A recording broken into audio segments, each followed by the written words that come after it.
a bitter critic of Mr. Putin and an associate of Mr. Litvinenko.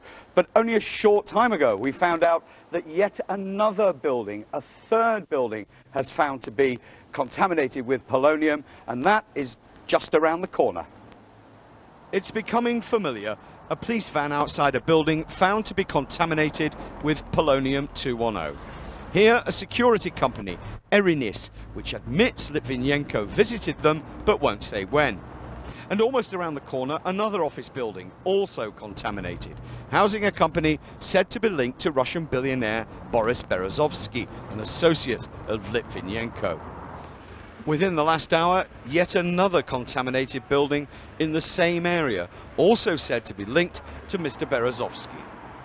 The trail of polonium contamination stretches across London, from Litvinenko's home in Muswell Hill to the Itsu restaurant and the Millennium Hotel he visited on the 1st of November, and now to offices in Grosvenor Street and Down Street in Mayfair.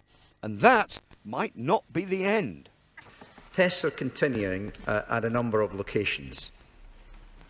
The police are continuing with an extensive examination of CCTV footage to trace possible witnesses, to examine Mr. Litvinenko's movements at relevant times, including when he first became ill, and to identify people he may have met.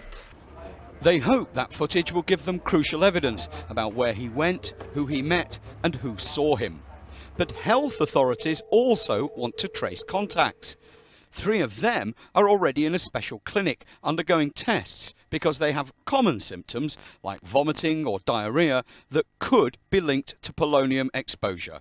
Only 3 out of 450 plus who phoned NHS Direct have been called for tests. We do think that the risk is very low, but we always prefer to be safe and precautionary rather than take any risks with the public.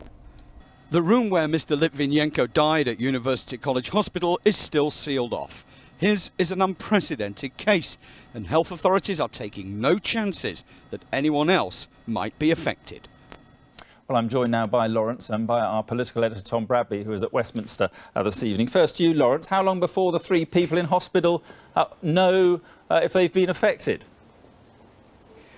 It could be as long as a week, Mark. What happened, these are people who phoned NHS Direct after the appeal from the Health Protection Agency for anyone who'd been in the Itsu restaurant or in the Millennium Hotel. Out of 450 people who phoned in, about 18 were referred by NHS Direct to specialist doctors in the HPA, and they selected 3 of those who had symptoms that could be just flu or could be just food poisoning, but might just be associated with polonium poisoning. They don't think they are, but they're playing it very, very safe.